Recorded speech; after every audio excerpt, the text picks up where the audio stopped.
Halo, selamat pagi. Kita akan lanjut ke bab baru, yaitu tentang cahaya ya. Cahaya dalam tinjauan fisika. Jadi sifat-sifat cahaya yang akan kita bahas secara fisika. Oke.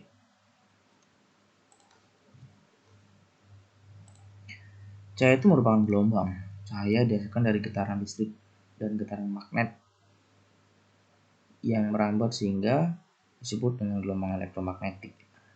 Cahaya dapat merambat tanpa melakukan medium dengan kecepatan 300 juta meter dalam 1 detik. Jadi kecepatan cahaya akan berubah ketika berada pada medium yang berbeda.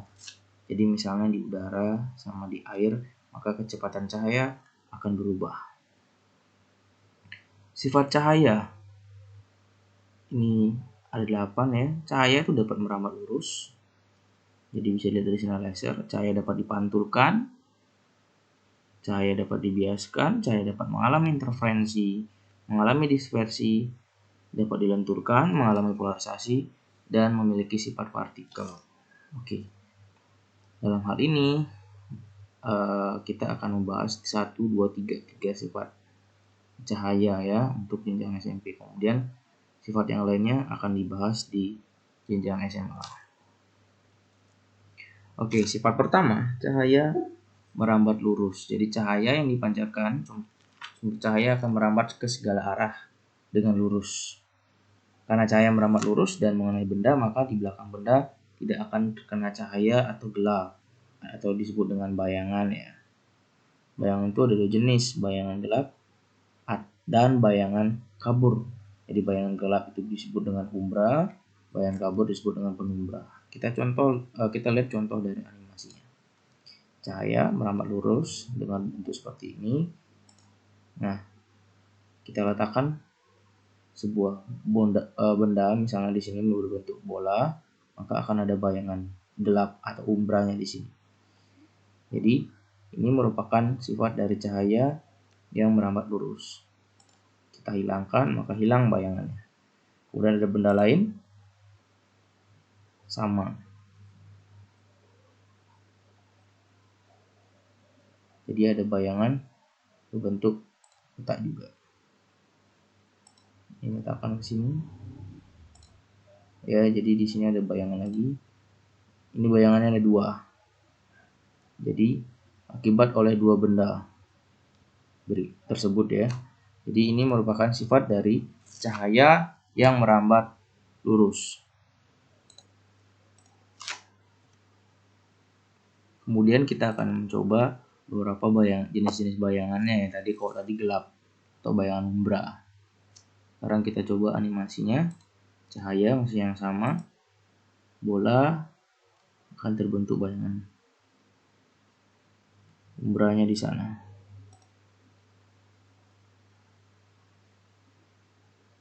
Kemudian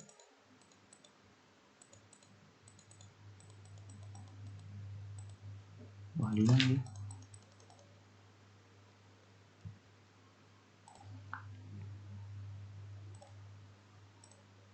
Ya, jadi ini sifat bayangan di sini penuh gelap ya. Jadi ada bayangan yang disebut dengan bayangan gelap atau bayangan umbra. Sekarang bayangan kabur. Kalau sumber cahayanya besar, kemudian bendanya ini misalnya sekecil ini, maka akan ada 2 jenis bayangan. Satu bayangan yang benar-benar gelap, sisanya di sini ada bayangan-bayangan kabur, dan ini yang terang ya, jadi bukan bayangan. Jadi ini bayangan kabur disebut dengan bayangan penumbra, yang di dalam yang kecil ini disebut dengan bayangan umbra. Ini biasanya terjadi ketika terjadi gerhana matahari. Kemudian ada sifat benda ya, ada 3. Ada benda bening yang merupakan tembus, misalnya pada kaca. Jadi yang meneruskan semua cahayanya, semuanya.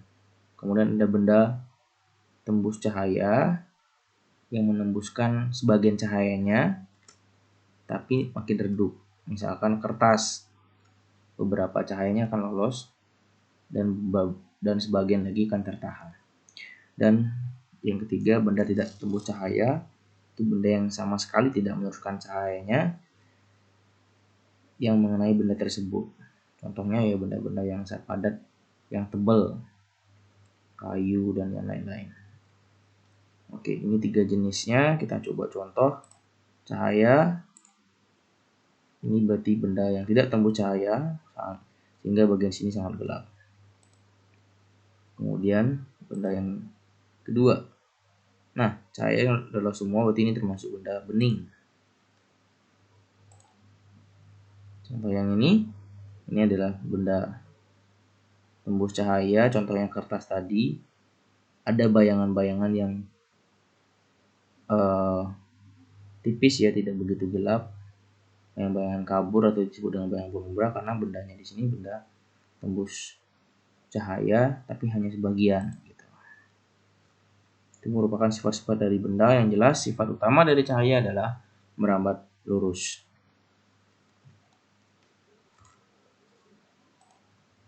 Oke, kita akan bahas sifat kedua, yaitu cahaya dapat dipantulkan. Sehingga kita akan bahas bagaimana sih sifat pemantulan cahaya. Jadi cahaya sebagai gelombang dapat memantul bila mengenai suatu benda. Pemantulan cahaya sesuai dengan hukum pemantulan yang ditemukan oleh Snellius. Jadi sinar datang, ada sinar pantul dan ada juga yang disebut dengan garis normal. Kita lihat di animasi sebelah. Cahaya nih dari laser, misalkan ini cermin, dia akan diberikan cahaya lurus ke depan dan dipantulkan balik. Lalu apa yang terjadi ketika ini semakin digeser, maka arah pantulannya juga akan mengikuti. Terus sampai pada suatu sudut tertentu.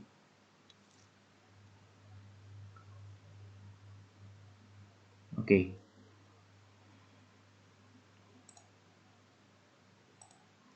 Di sini ada disebut dengan sudut I, ada yang disebut dengan sudut R. Dan ini adalah garis normal seperti yang disebutkan di sini. Sinar datang, ini adalah sinar datangnya menuju ke bidang pantul, ini bidang pantulnya. Kemudian di sini disebut dengan sinar pantul. Dan ini garis normal. Sudutnya ini adalah sama. Ya, saya ambil garis yang berbeda tapi besar sudutnya adalah sama. Kalau di sini nanti nampak menjadi satu, jadi saya gariskan di sini artinya ini sebenarnya sama sudutnya kalau diukur. Jadi sudut antara ini, mau saya tulis di sini juga sudutnya akan sama. Ya. Jadi jangan sampai bingung. Itu lebih besar R-nya enggak. Ini dihapus juga bisa sama. Ingat ya sifat sudut. Jadi sifat pemantulan di sini adalah sudut antara sinar datang dengan garis normal. Ini garis normalnya tegak lurus sama bidang pantul. Itu besarnya sama dengan sudut pantulnya. Jadi I sama dengan R. Kalau misalnya di sini 60 derajat, di sini juga 60 derajat. Jadi misalnya kalau di sini 60 derajat, maka di sini juga harus 60 derajat. Itu adalah sifat dari pemantulan cahaya. Macam-macam pemantulan ada 2 jenis ya. Jadi pemantulan teratur bila cahaya mengenai permukaan yang datar bagian atas. Kemudian pemantulan baur ketika cahaya mengenai permukaan yang tidak rata. Permukaan yang rata bisa dilihat contohnya ya cermin yang sangat rata dia. Kemudian yang baur banyak ya, ada permukaan yang mengkilap. Bisa juga air, bisa juga aluminium foil yang tidak rata, bisa seng yang tidak rata, dan seterusnya. Kita bisa lihat bagaimana contohnya.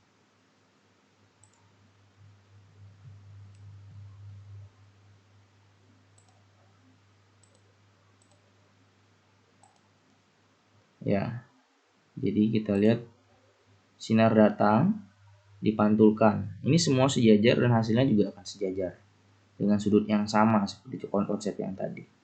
Jadi jika permukaannya datar dan teratur ini, maka cahayanya juga akan teratur. Jadi permukaannya sangat halus dan sangat datar.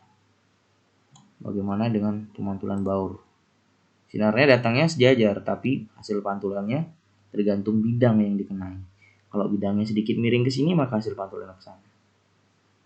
Jadi akan menjadi baur, walaupun sinar datangnya sejajar. Ya, ini sudah jelas perbedaannya. Yang jelas sifat dari pemantulan adalah sinar datang dengan garis normal, membentuk sudut yang sama antara sinar pantul dengan garis normal. Sekarang kita akan bahas tentang pembentukan bayangan. Akibat dari pemantulan cahaya, maka akan ada bayangan yang terbentuk. Jadi kita bisa melihat benda-benda yang ada di sekitar kita, contohnya meja, kursi, benda-benda lain, itu akibat dari benda tersebut mendapat pantulan dari sumber cahaya yang ada. Contohnya kalian berada di sebuah kamar yang gelap, kalian tidak bisa melihat benda-benda tersebut. Ketika ada sumber cahaya, contohnya lampu, maka kalian akan melihat benda-benda tersebut karena cahaya yang dari lampu mengenai benda tersebut dan pantulannya ke mata kalian. Nah, pembentukan bayangan karena cahaya yang mengenai benda. Dan bayangan itu sekarang bisa kita bedakan menjadi dua jenis ya, yang disebut dengan bayangan nyata, bayangan yang dapat ditangkap oleh layar, dan bayangan maya yang tidak dapat ditangkap oleh layar. Di mana akan kita bahas jenis bayangan nyata dan bayangan maya itu adalah ketika ada pada cermin. Pertama kita akan lihat di cermin datar. Cermin ada 3 jenis, datar, cekung, dan cembung. Jadi yang pertama kita bahas adalah cermin datar. Cermin datar, ya kalian pasti sudah terbiasa dengan cermin datar, biasa bercermin, ya kan? Sehabis mandi bercermin atau mau bepergian, bisa kalian lihat ketika kalian bercermin, kalian berdiri, ini adalah yang aslinya, kemudian ini adalah bayangannya. Kalian bisa melihat bahwa ketika kalian berdiri, maka bayangannya juga akan terbentuk berdiri. Kepala bagian atas, kaki bagian bawah. Tapi bisa kalian lihat bahwa tangan kanan kalian berada di sini, maka di sini juga akan terbentuk tangan. Disinilah posisi tangan kalian, tangan kanan kalian. Jadi seperti itu. Sama seperti ini. Ini adalah bendanya dan ini adalah bayangannya yang kita sebut. Ini benda, kemudian ini bayangan. Jadi ini kalian, misalnya di sini adalah bayangan kalian. Sifatnya adalah apa sih sifat yang terbentuk pada bayangan ini? Nah, bisa kalian lihat bahwa ketika kalian melihat bayangan kalian di cermin, itu seolah-olah bayangan kalian ada di belakang cermin seolah-olah.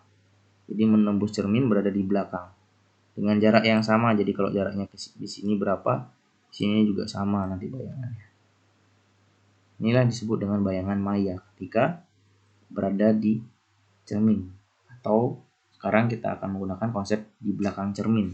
Itu maka bayangan bersifat maya. Sekarang kita coba dengan animasi ini.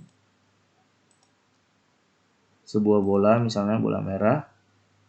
Bagaimana proses pembentukan bayangannya?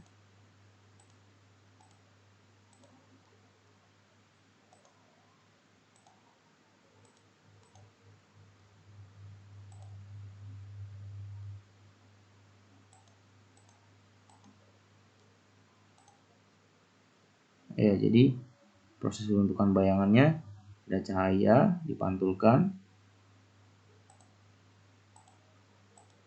Oke.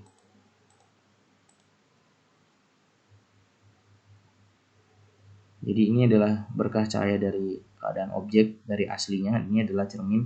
Ini adalah di belakang cermin ya. Jadi ketika ada cahaya, maka jarak antara benda dengan cermin itu sama ketika pada cermin datar, sama dengan dari cermin ke bayangan. Ini jaraknya sama. Kalau misalnya 10 cm ya sama-sama 10 cm. Sekarang kita juga lihat di sini.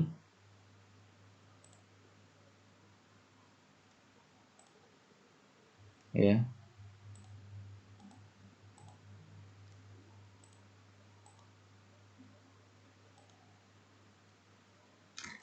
Jadi jaraknya akan sama dari benda ke cermin dan dari bayangan ke cermin. Ini ya, ini juga contohnya, ini bendanya, misalkan ini bayangannya. Ketika dijauhkan maka bayangan juga akan menjauh. Ketika didekatkan maka bayangan juga akan mendekat. Jadi sekarang kita balik. Cermin yang kita dekatkan kepada objek, maka bayangan juga akan makin mendekat. Kita jauhkan lagi, bayangan juga akan makin menjauh.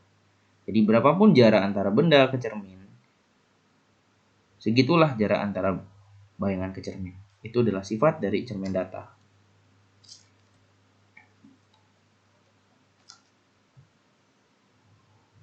Nah, berapakah panjang minimum dari cermin yang kita butuhkan untuk bercermin? Jadi untuk menghemat ya, agar dari kepala sampai kaki terlihat oleh kita, bisa kalian lihat bahwa tinggi minimum yang kita perlukan agar menghemat cermin ya, itu adalah setengah dari tinggi kalian.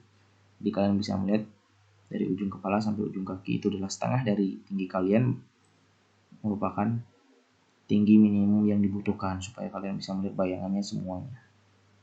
Jadi untuk menghemat cerminnya, bisa kalian hitung tinggi kalian berapa. Misalnya tinggi kaliannya 160, berarti tinggal dibagi 2, hasilnya 80 cm cermin yang dibutuhkan. Lebarnya juga sama, jadi berapa lebar dari badan kalian tinggal dihitung juga, tinggal dibagi 2. Oke, kemudian sekarang kita buat kesimpulan pada cermin datar, bahwa sifat bayangan pada cermin datar adalah tegak. Jadi ketika kalian berdiri, bayangan juga ikut berdiri, bukan kebalik ya. Jadi maksudnya tegak itu adalah kepala tetap di atas, kaki tetap di bawah, itu tegak, bukan terbalik. Sama besar, ukurannya sama, berapapun ukuran tubuh kalian, maka yang di cermin datar bayangan juga ukurannya sama. Jaraknya sama seperti tadi, hanya saja untuk kiri kanannya akan tetap ya. Jadi kalau kanan menurut di tangan kalian, di bayangannya juga kalau seolah-olah kalian bayangan itu seperti kiri gitu. Bisa kalian coba ya, itu maksudnya kiri kanan. Dan sifatnya maya karena berada di cermin atau berada di belakang cermin. Jadi intinya adalah tegak, maya, tegak, dan sama besar. Nah, cermin datar juga bisa berfungsi untuk menambah jumlah bayangan, dan biasanya diletakkan pada beberapa, contohnya adalah di ruang dance dan lain-lain, untuk melihat semua sisi ya.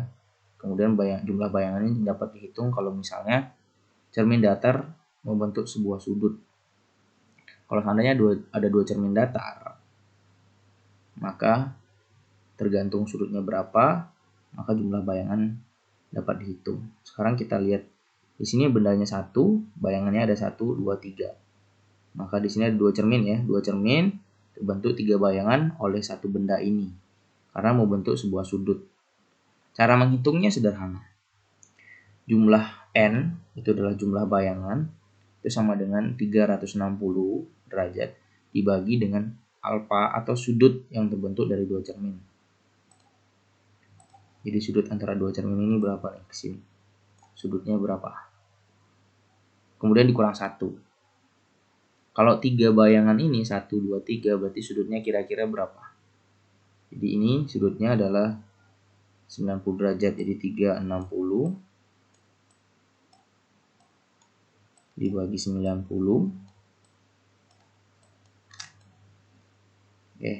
Dikurang 1 ya.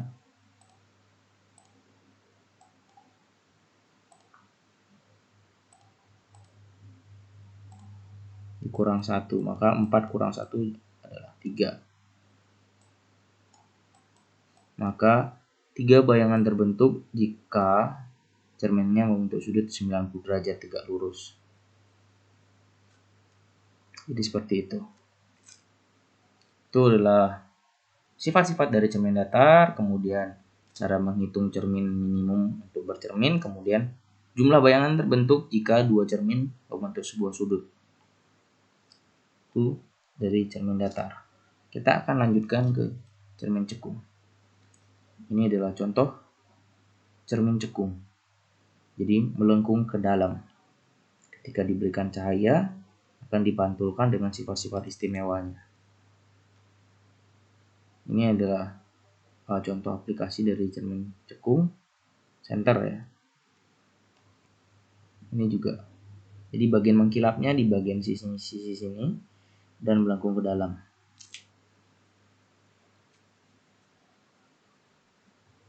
Jadi nanti kita akan menemukan sebuah titik fokus.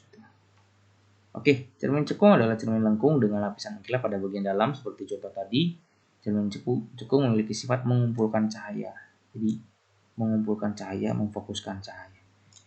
Jika ada cahaya dengan garis-garis lurus, misalnya ini sinar laser, kita lihat sekarang pemantulannya seperti apa.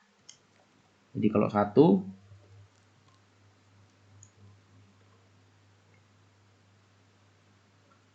menuju fokus, kemudian yang lainnya ada lagi lurus. Ketika lurus ya sejajar dengan sumbu utama. Ini sumbu utama, ini adalah titik fokus, dan R adalah jari-jari kelengkungan. Jari-jari seperti kalian membuat lingkaran. Jadi kalau cermin cekung membentuk lingkaran nih, jadi dibentuk lingkaran. Waduh, jelek nih.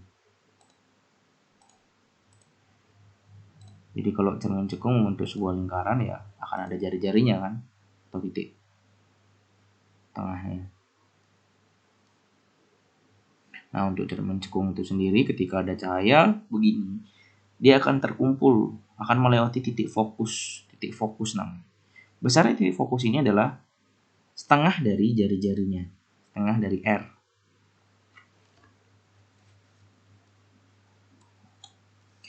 Oke, 3 sinar utama pada cermin cekung. Ini sifat-sifatnya. Sifat pertama, ketika lurus sejajar dengan sumbu ini, maka akan dipantulkan dari cermin ini menuju fokus, melewati fokus. Fokus, ini jari-jari, ingat ya R. Sifat kedua, ketika dia melewati fokus, maka dia akan dipantulkan sejajar dengan sumbu utama. Dan ketiga adalah ketika dia lewat R, jari-jarinya, maka dia akan balik lagi ke R. Jadi dia lurus ini, dia akan balik lagi ke R ketika melewati titik jari-jarinya. Jadi 3 sinar utama pada cermin cekung. Jadi kalau ada cahaya melewati cermin cekung ya cahayanya akan mengalami pemantulan seperti ini. Nah, sekarang kita misalkan bagaimana sih pembentukan bayangan pada cermin cekung. Nah, di sini ada 3 titik. Ini adalah cerminnya, garis lurus horizontal adalah sumbu utama, ini adalah fokus, dan ini adalah jari-jari kelengkungan. Fokus berada di tengah-tengah antara jari-jari dengan cermin. Dan kemudian kita akan memberikan sebuah wilayah ya, antara ini sama ini disebut dengan ruang 1, R1, di antara R dengan fokus ini merupakan ruang 2. Kemudian dari R, bukan dari R ya, setelah R ke belakang lagi, ini namanya ruang 3 sampai habis dan seterusnya. Dan di belakang cermin, dari sini sampai di ke sana seterusnya, ini namanya R4. Ini R3 ya. Jadi ada 3 ruang. Fokus tidak termasuk ke R1 atau R2. R, jari-jari kelengkungan, juga tidak termasuk ke ruang 2 atau ke ruang 3. Mereka adalah pembatas. Ini saat ini pembatas, dan pembatas. Oke, jadi ruang 1, ruang 2, dan ruang 3. Sekarang kita misalkan ada sebuah benda berada di antara R dan F atau di ruang 2. Bagaimana cara menggambarkan bayangan yang terbentuk? Pertama, kita harus menggunakan 2 dari 3 sifat yang tadi. Sifat dari cermin cekung yang tadi. Nanti kalian tinggal bisa ke belakang aja videonya. Sifat pertama ketika lurus, maka akan menuju fokus. Jadi seolah-olah ada cahaya banyak, yang salah satunya kita ambil adalah yang sejajar, maka akan menuju fokus. Sifat yang lainnya boleh, yang salah satu yang mana, tapi kita ambil misalkan menuju fokus. Ada cahaya menuju fokus, maka akan dipantulkan sejajar. Oke, titik pertemuan dari hasil pemantulan yang ini itu merupakan tempat titik bayangan yang terbentuk. Jadi bisa dilihat bahwa bendanya yang di sini akan membentuk bayangan di bagian sini, ya, yang posisinya terbalik. Kalau ini kepala di atas, sekarang ini kepala di bawah. Posisinya terbalik, tapi dengan ukuran lebih tinggi atau lebih panjang. Jadi sifat bayangan yang terbentuk adalah nyata, terbalik, diperbesar. Jadi nyata, kapan kita sebut nyata? Ketika bayangan berada di bagian sini. Bagian depan cermin namanya, ini bagian depan.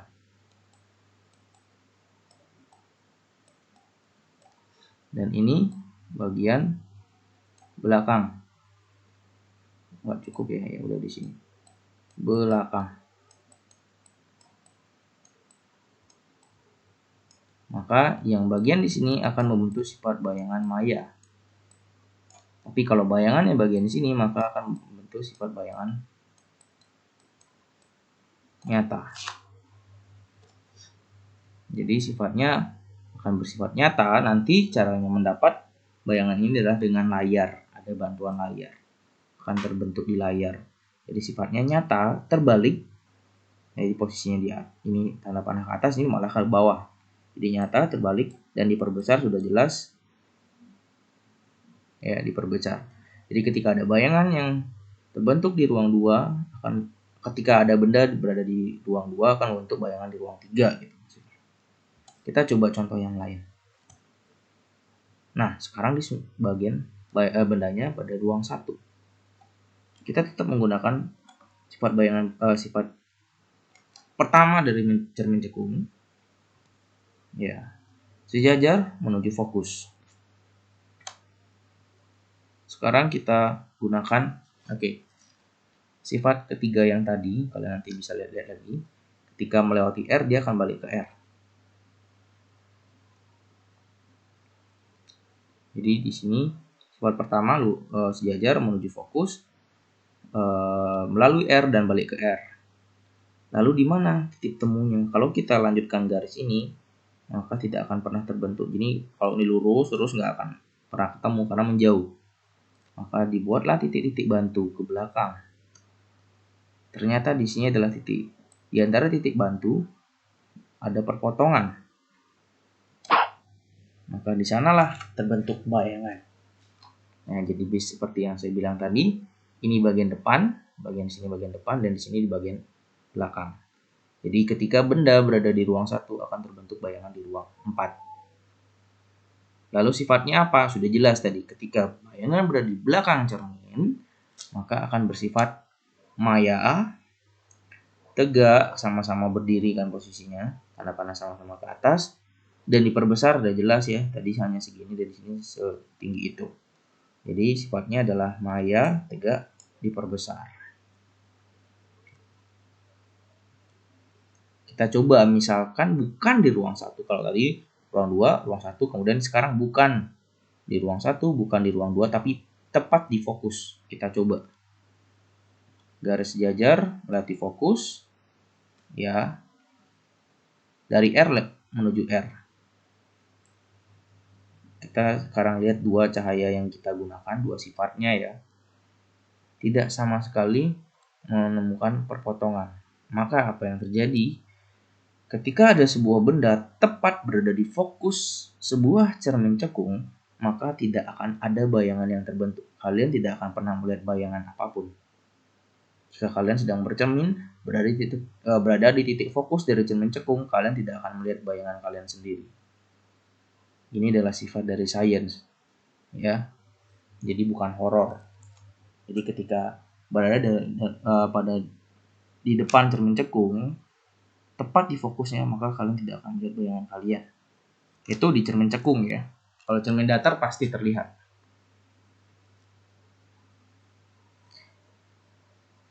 Tidak akan terbentuk bayangan ketika tepat di fokus, bukan di ruang 1, bukan di ruang 2. Lalu bagaimana ketika berada di jari-jari kelengkungan?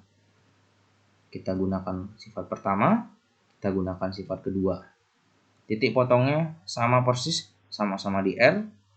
Sifat bayangannya karena di depan cermin ya, ini bagian depan cermin. Ingat ini bagian depan, ini cermin, ini bagian depannya dong. Maka sifatnya nyata, terbalik, dan sama besar. Jadi pembentukan bayangan jadi akan sebanyak itu.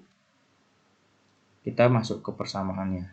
Satu lagi yang belum tadi di sini, tadi kan di R ya, terakhir di R. Jadi satu lagi kalian boleh coba kalau misalnya bendanya berada di ruang 3, gambarnya seperti ini, maka bayangan yang terbentuk di mana kalian boleh menggunakan sifatnya yang tadi lurus, lewat fokus, kemudian lewat fokus, sejajar. Hampir mirip seperti sifat yang ini, maka bayangan yang terbentuk apa? Oke. Ini clue-nya bisa lihat. Ini adalah kesimpulannya ya, jadi ya bikin pusing sih. Kita langsung ke persamaan cermin cekung. Cermin cekung memiliki fokus yang nilainya positif, ini sangat penting. Karena kalau cermin cembung nilainya negatif, nanti kita bahas. Cermin cekung memiliki sebuah persamaan hubungan antara fokus, jarak benda, dan jarak bayangan. Jadi fokus nilainya selalu positif, S letak benda juga nilainya selalu positif, S aksen letak bayangan. Kemudian kalau seandainya bersifat maya, itu nilainya akan negatif. Jadi kalau kalian menemukan nilai S yang negatif, itu berarti bersifat maya. Kalau maya sudah pasti tegak. Kemudian kalau nilai S-nya positif, dia akan bersifat nyata. Kalau nyata pasti terlalu terbalik. Dan perbesaran bayangan itu adalah perbandingan antara jarak bayangan dengan jarak benda, tinggi bayangan dengan tinggi benda. Penggunaan cermin cekung ya seperti contoh-contoh gambar yang tadi, kaca rias juga bisa, parabola, teropong. Ini contoh soalnya. Sebuah cermin cekung dengan fokus 12 cm diletakkan benda setinggi 10 cm pada jarak 10 cm di depan cermin. Tentukan berapa jari-jari kelengkungan. Jadi gini maksudnya, ini cermin cekung, ini sumbu utama, ya. Ini fokus 12 cm. Kemudian letakkan benda setinggi 10 cm pada jarak 10 di depan cermin. Fokusnya 12, bendanya 10 cm, jarak 10 cm. Berarti di bagian sini dong. Sini bendanya. Tanya berapa jari-jari kelengkungan, jarak bayangan dari cermin, dari sifat bayangan, perbesaran dan tinggi bayangan. Oke, kita ke perhitungan. F-nya 12, hanya 10, S-nya 10. Nyari jari-jari kelengkungan tinggal 2 kali fokus, hasilnya 24 cm. B, kita menggunakan 1 per F sama dengan 1 per S tambah 1 per S aksen untuk mencari jarak bayangan. Oke, kita gunakan dulu. Masukkan angka 1 per F, 1 per 12, S-nya adalah 10, 1 per 10, 1 per S aksen. Ini pindah ke sini, hasilnya jadi minus ya, jadi ini. Kemudian samakan penyebut, ini kali 10, ini kali 12, hasilnya adalah minus ternyata ya, 10 min 12 hasilnya adalah minus 2 per 220. Kemudian disederhanakan, dicoret-coret, hasilnya 1 per 60. Maka S aksen ini kan hasilnya 1 per 60 minus 1 per 60 sama dengan 1 per S aksen.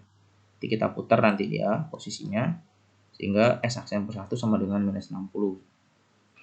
Jadi kita dapat S aksen hasilnya minus 60, yang menyatakan bahwa bayangan bersifat maya, tegak, ingat maya selalu tegak, dan diperbesar. Kalau kita tahu diperbesar,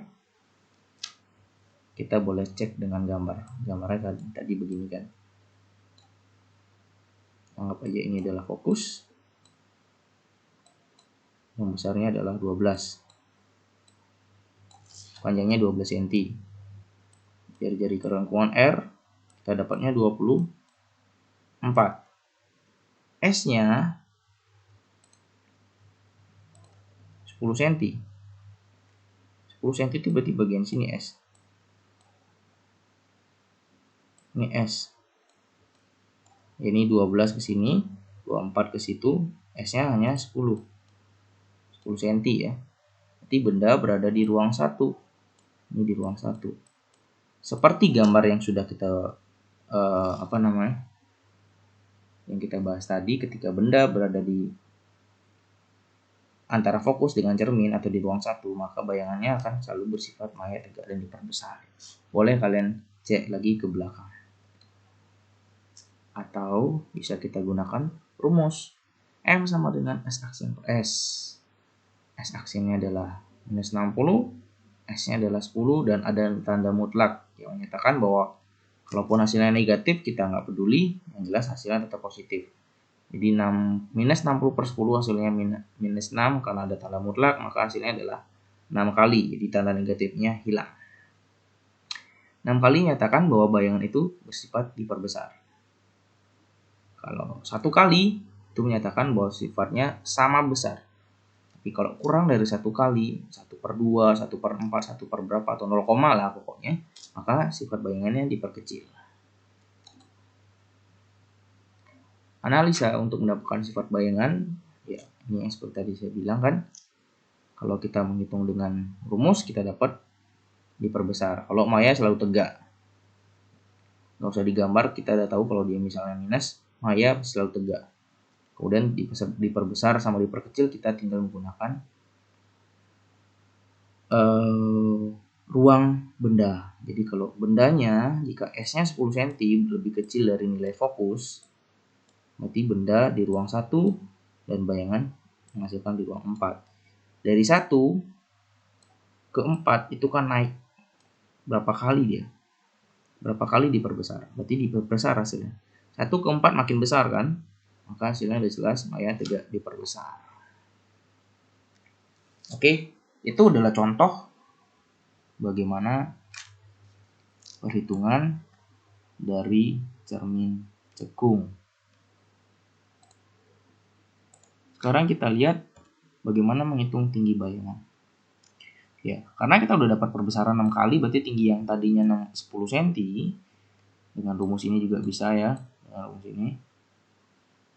Ya, maka kita boleh langsung kali aja perbesaran 6 kali, tinggi tadinya 10 cm, ya tinggal dikali 6 kali 10 hasilnya 60 cm.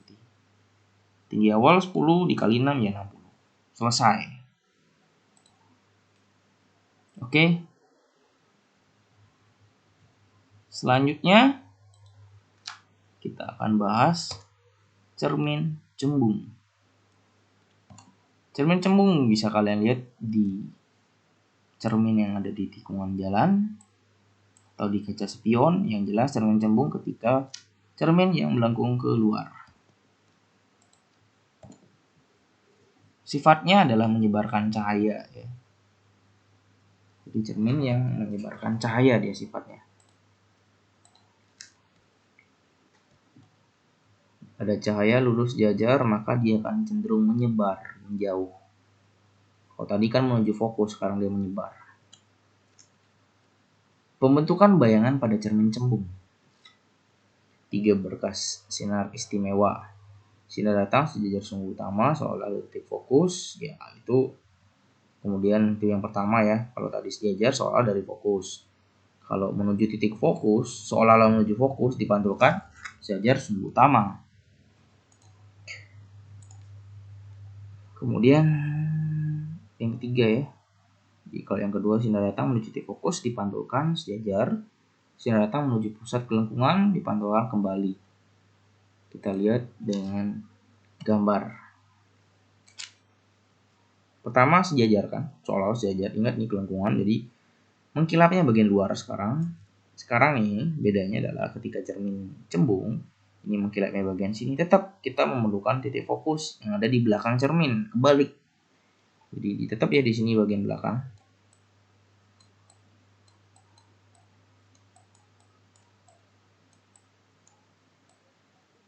Ini bagian depan. Ini fokus berarti kira-kira di sini R-nya. Jari-jari kelengkungannya R ya.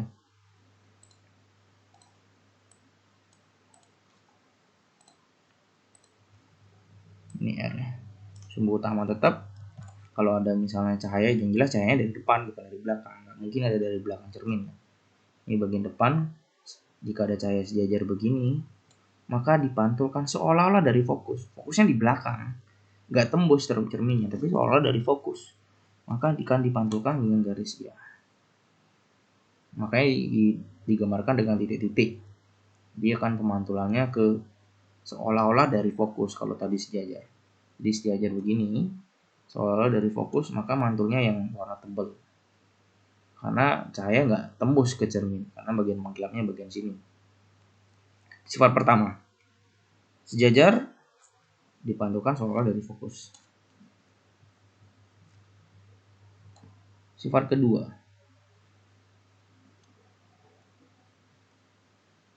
ya.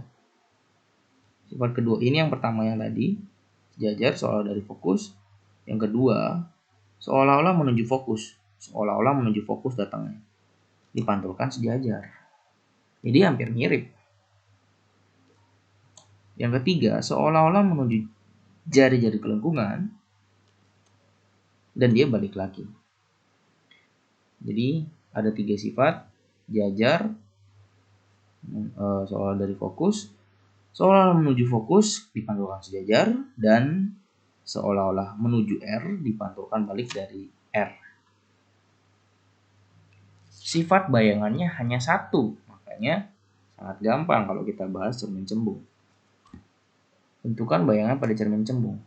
Ini bagian depannya. Bagian depan itu namanya objek. Kemudian ini cerminnya, kemudian ini bagian belakang cermin. Ingat karena lengkungannya begini, yang jelas fokusnya berarti di bagian belakang dia sama R. Jadi sifat pertama sejajar seolah-olah dari fokus. Ya kan? Kita perlu lagi salah satu sifat untuk melihat di manakah bayangannya. Ingat cukup 2 akan terbentuk bayangan. Kita menggunakan sifat kedua, seolah menuju R, maka akan dibalikkan ke R. Titik potongnya antara dua cahaya yang dipantulkan ini, garis yang ini dan garis yang ini bertemu di sini. Sehingga kita sudah lihat disinilah bayangan yang terbentuk dengan sifat. Nah, belum lagi ke sifatnya dulu, santai.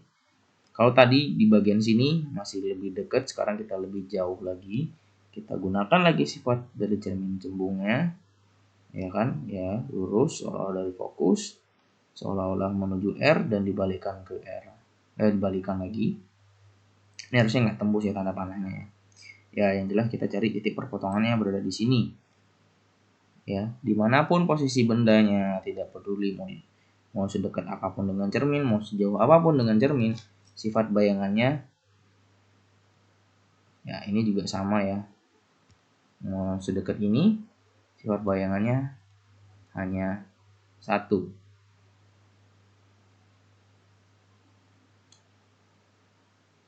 Ya ini sejauh ini bayangannya juga tetap sama. Sifat bayangan untuk cermin cembung selalu satu, yaitu selalu tegak, selalu maya, dan selalu diperkecil. Kalian bisa lihat semua yang ada di kaca spion. Itu yang paling gampang cari cermin cembung. Tegak ketika kepala bagian atas tetap, bukan kebalik ya.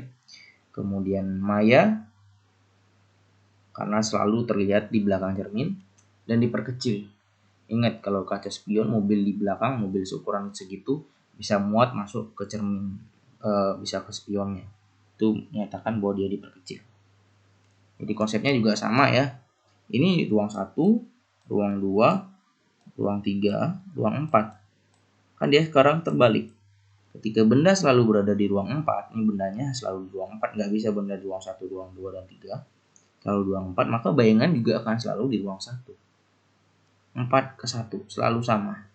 Maka sudah pasti sifat bayangannya adalah maya, selalu tegak, dan sekarang dari 4 ke 1 berarti diperkecil. Persamaan cermin cembung sama, hanya saja Hanya saja ya, fokusnya dan jarak bayangannya akan bernilai negatif. Karena di sini cermin cembung berarti merupakan cermin yang nilai fokusnya selalu negatif. Ini perlu diingat. Letak bendanya selalu positif dan letak bayangan yang dihasilkan dari cermin cembung ya, dia juga akan selalu negatif karena sifat bayangannya selalu maya. Tidak akan pernah ketemu nilai S aksen untuk cermin cembung nilainya positif. Jadi perbesaran bayangannya juga akan selalu hasilnya kurang dari 1. M-nya ini. Ini contoh-contohnya kaca spion, penelitian pada supermarket atau tikungan jalan.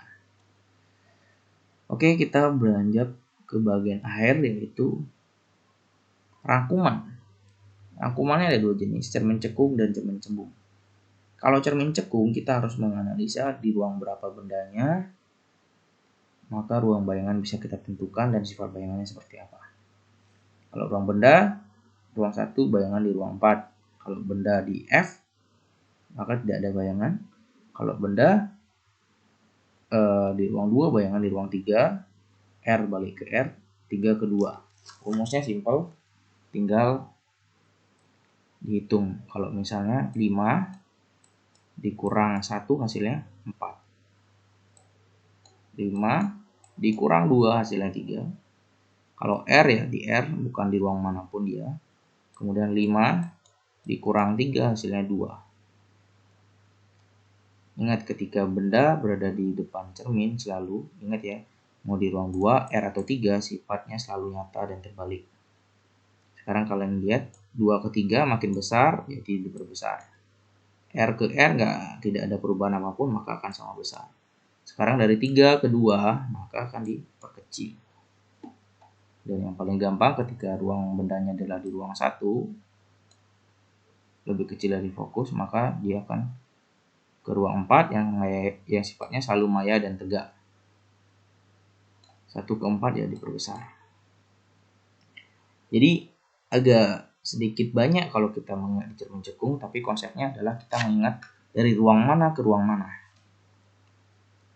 Kalau cermin cembung ya nggak usah diingat apa-apa. Cermin cembung sifatnya selalu sama mau di ruang manapun karena bendanya ada di ruang 4 dan bayangan sudah pasti di ruang 1. Ya, benda selalu di ruang 4, bayangan selalu di ruang 1. Sifatnya akan selalu sama, yaitu maya dan tegak. Karena dari 4 ke 1 dan diperkecil. Ini cermin cembung. Udah pasti ingat kaca spion, nggak usah dihafalin. Ingat aja kaca spion sifatnya apa. Maya, tegak, diperkecil. Contoh perhitungan kalau cermin cembung ya sama ya, sebuah cermin cembung dengan fokus 20 cm diletakkan benda setinggi 10 cm pada jarak 1 cm di depan cermin.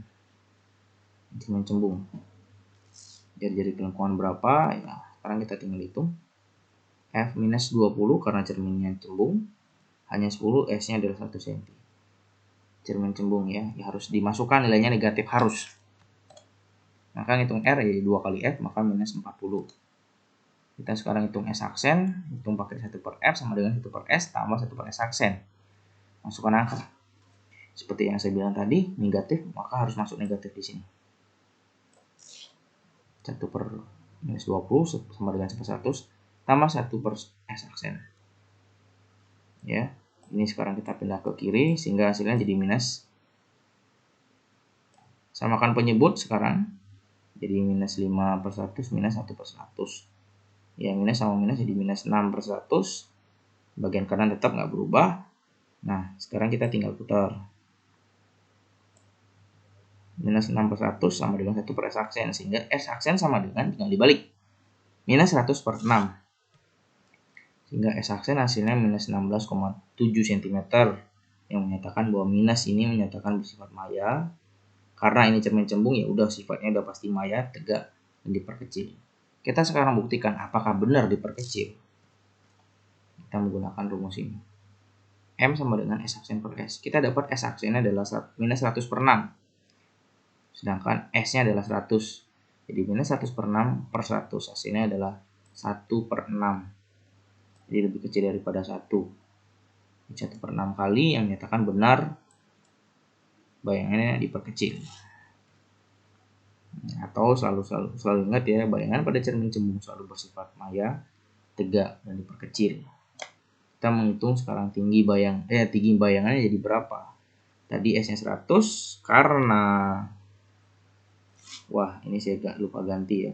Tinggi bayangannya karena tadi S-nya 100 dapat M-nya setengah A/6 kali, maka tinggi bayangannya adalah H aksennya sama dengan 1/6 dikali H yang tadi 10 cm kali 10. Maka hasilnya adalah 10 dibagi 6. 10 dibagi 6. Hasilnya 10 dibagi 6 hasilnya